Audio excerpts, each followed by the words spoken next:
Hello everyone, Josh First back again, bringing you guys some more Grand Cross, and today we're going to be showing you an awesome rare hero. But first, we're going to be talking about what that rare hero is going to be compared to, and why I consider this rare hero to be absolutely phenomenal and absolutely amazing. And he's a pretty cheap build if you guys start summoning. Now obviously, a lot of you out there have not summoned because you're waiting for some banners to drop, but when you do start summoning, this guy will be super easy to build up because he's only going to be using rare pendants instead of SR and SSR pendants, and his awakening materials and all the other stuff are a little bit less than those units as well. So he's going to be a pretty quick build for a lot of you, but he's an amazing passive, and we're going to talk about that. But let's first talk about the more fan favorite for this particular, I guess you could say, content. So Deathmatch, as you guys know, are the end game raids that are extremely fun. Lots of fun to do those. Well, there's a particular unit such as Kayn right here that has an amazing passive for said content. Increases all allies attack related stats by 10% in Deathmatch. What that means is he's giving you 10% attack, 10% pierce rate, 10% crit chance, and 10% additional crit damage. Which, if you want to use an example, pierce rate goes up to 20%, crit chance would go up to 20%, and crit damage would go to 160. Attack would go up a little over, like, what, 30 something? Not too much, but it'd be like around mid 300s, maybe high 300s if I'm just kind of yanking it a bit. So not too much based on those stats, but obviously the better your stats are, the better that 10% will look, obviously. So that's all well and good. The problem that I have with this unit, though, is outside of getting that additional 10% attack, all the other stats are very RNG based. So for example, if you want to use crit damage, you have to first crit. If you're not critting, crit damage doesn't mean shit, right? And pierce rate, if your pierce rate isn't high enough to even go through, it's completely useless. And then we also have to take into account that a lot of people, especially on the JP and Korean side, seem to miss, is the enemies have a thing called crit defense and crit resistance. So anything that's being dealt with crit is being resisted a bit. So whatever damage you think you're going to get, you're actually going to get a bit less. So thus that 10% becomes less valuable than you might think. Now for the attack stat, it's always going to be good because that is not RNG based. That is a perma buff thing that you know is going to happen consistently every single time you attack. And you also have to take into account your passives in Deathmatch are not being shared with your partners. Your partner would have to run their own Kayn to get those stats as well. So this is only going to be affecting your 3 units that's on the field. So with all that said, let's talk about the rare unit that I consider the best rare unit in the entire game because of the fact that he can be used in the demon raids, on all of the demon raids, and that is our boy Weird Fangs Holy Knight Golgias. So this dude not only has badass armor when you get him the UR, I mean look at this armor, it's freaking dope. A lot of people confuse him with Galen, for example. I don't know why, but people confuse him with Galen. I don't think his armor looks that much like Galen. I mean, I can see a little bit of similarities, but not so much. But yeah, his armor looks pretty awesome. You might notice this guy from the anime when he had that little one-on-one skirmish with Meliodas where he completely got just outclassed when he was trying to get that, I believe that priest or whatever that guy was, he was trying to poison Meliodas or something. I forget what it is, but that was the episode that he was in, so he's not like a big character that a lot of people really recognize or even maybe remember.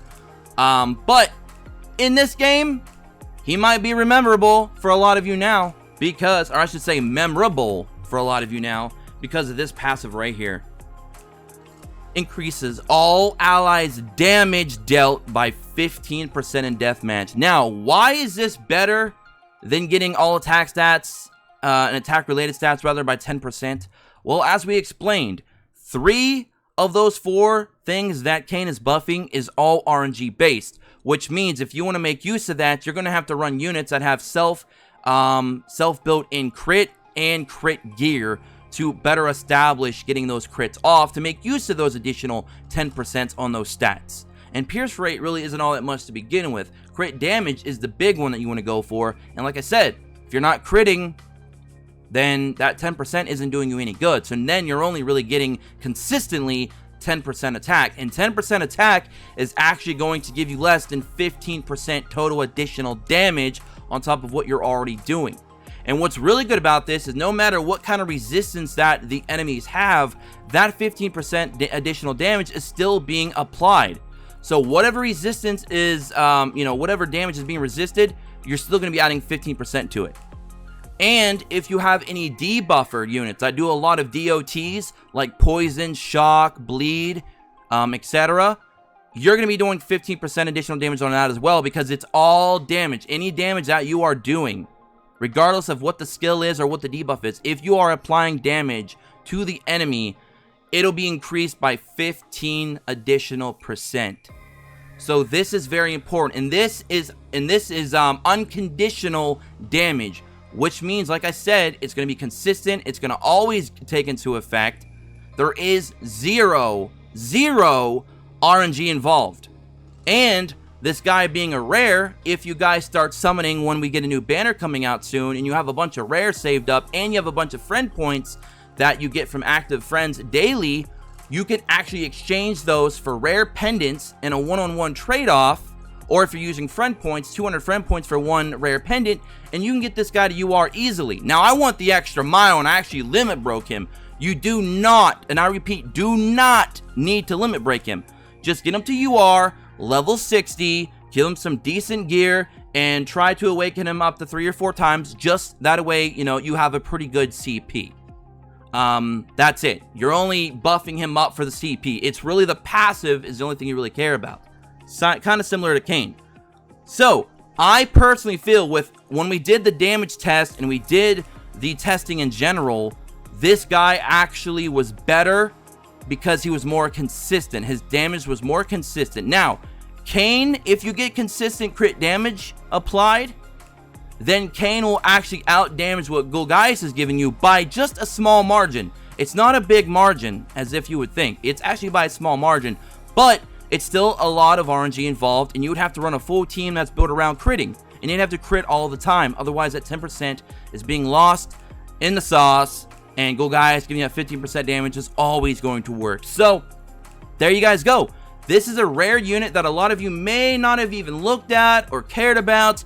Just probably didn't even exist to a lot of you in your minds, even though you own them sitting down there in your box crying a river. Go ahead, build a bridge, dig him out of that river, walk across it to the greener side, and start leveling this guy up and run him in your deathmatch teams, because you will not be disappointed. This guy can run on every single raid boss going forward. Grey Demon, Crimson Demon, Final Boss Demon, all the demons. This boy is going to be your sub unit, and he's going to give you 15% additional damage. And if you're running nukers as well going forward, 15% more to your nuking, man.